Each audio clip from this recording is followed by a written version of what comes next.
नमस्कार दोस्तों, कैसे हैं आप। साथियों, यह घटना उस समय की है जब उज्जैनी शहर के परम प्रतापी राजा विक्रमादित्य हुए थे। विक्रमादित्य के पिता महाराजा गंधर्व सेन थे। उनकी दो पत्नियां थी। एक पत्नी के पुत्र का नाम विक्रमादित्य था और दूसरी पत्नी के पुत्र थे भृतहरि। गंधर्व सेन के बाद उज्जैन का राजपाट भृतहरि को प्राप्त हुआ, क्योंकि भृतहरि विक्रमादित्य से बड़े थे। राजा भृतहरि धर्म और नीति शास्त्र के बहुत बड़े ज्ञाता थे। प्रचलित कथाओं के अनुसार भृतहरि की दो पत्नियां थी, लेकिन फिर भी उन्होंने तीसरा विवाह पिंगला से किया। पिंगला बहुत अधिक सुंदर थी और इसी वजह से भृतहरि तीसरी पत्नी पर अत्यधिक मोहित हो गए थे और वे उस पर अंधा विश्वास करते थे। राजा पत्नी मोह में अपने कर्तव्य को भी भूल गए थे। उसी समय उज्जैन में एक तपस्वी गुरु गोरखनाथ जी का आगमन हुआ। गोरखनाथ जी राजा के दरबार में पहुंचे तो भृतहरि ने गोरखनाथ जी का बहुत अधिक आदर सत्कार किया। इससे तपस्वी गुरु अति प्रसन्न हुए। प्रसन्न होकर गोरखनाथ जी ने एक फल राजा को दिया और कहा कि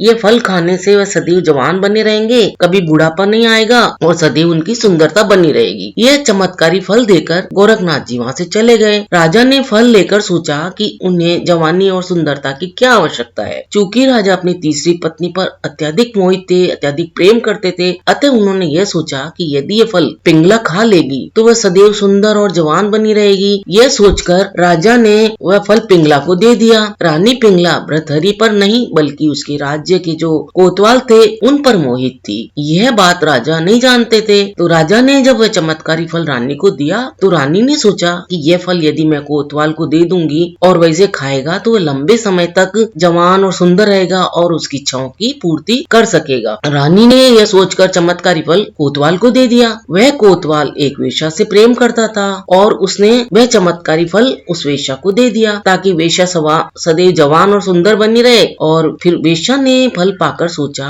कि यदि वह जवान और सुंदर बनी रहेगी तो उसे हमेशा ये गंदा काम करना पड़ेगा और जो नर्क के समान जीवन से उसको कभी मुक्ति नहीं मिलेगी। तो इस फल को सबसे ज्यादा जरूरत हमारे राजा को है। राजा हमेशा जवान रहेगा, सुंदर रहेगा तो लंबे समय तक प्रजा को सभी सुख सुविधाएं देता रहेगा। यह सोचकर उसने वो चमत्कारी फल राजा को जाकर दे दिया। राजा वह फल देखकर हतप्रभ रह गया, आश्चर्य में पड़ गया। राजा ने वेश्या से पूछा कि यह फल उसे कहाँ से प्राप्त हुआ। तो वेश्या ने बताया कि यह फल उसे कोतवाल ने दिया है। भृतहरि ने तुरंत कोतवाल को बुलाया और सख्ती से पूछा तो उसने कोतवाल ने बताया कि वह फल उसे रानी पिंगला ने दिया है। जब भृतहरि को अब पूरी सच्चाई मालूम हुई तो वह समझ गया कि पिंगला उसे धोखा दे रही है। पत्नी के धोखे से भृतहरि के मन में वैराग्य जाग गया और वे अपना संपूर्ण राज्य फिर विक्रमादित्य को सौंप कर और उज्जैन की गुफा में आ गए और इसी गुफा में उन्होंने 12 वर्ष तक तपस्या की थी। राजा भृतहरि की कठोर तपस्या से फिर देवराज इंद्र भयभीत हो गए और इंद्र ने सोचा कि भृतहरि वरदान पाकर स्वर्ग पर आक्रमण करेंगे। यह सोचकर इंद्र ने भृतहरि पर एक विशाल पत्थर गिरा दिया। अब तपस्या में बैठे भृतहरि ने उस पत्थर को एक हाथ से रोक के रखा और लगातार तपस्या में बैठे रहे। इसी अवस्था में कई वर्षों तक तपस्या करने से उस पत्थर पर भर्तृहरि के पंजे के निशान बन गए। यह निशान आज भी भर्तृहरि की गुफा में राजा की प्रतिमा के ऊपर वाले पत्थर पर दिखाई देता है। ये पंजे का निशान काफी बड़ा है, जिसे देखकर हमें यह अनुमान हो जाता है कि राजा भर्तृहरि की कदकाठी कितनी विशालकाय रही होंगी, वे कितने स्वस्थ व्यक्ति रहे होंगे। उज्जैन में अभी भी राजा भर्तृहरि की गुफा मौजूद है। इसके बारे में कहा जाता है कि इस गुफा में भर्तृहरि ने तपस्या की थी। गुफा के पास ही शिप्रा नदी बहती रहती है। यह एक सुनसान जगह पर है। इस गुफा के अंदर जाने का रास्ता भी काफी छोटा है। गुफा के अंदर जाने पर सांस लेने में भी थोड़ी कठिनाई होती है, क्योंकि इस गुफा की ऊंचाई भी काफी कम है। यहाँ अंदर जाते समय काफी सावधानी बरतनी पड़ती है। यहाँ पर पास में ही एक और छोटी गुफा है। यह भृतहरि के भतीजे गोपीनाथ जी की है। यहाँ इस गुफा में काफी अंधेरा रहता है, लेकिन रोशनी के लिए गुफा में बल्ब लगे हुए हैं। गुफा की छत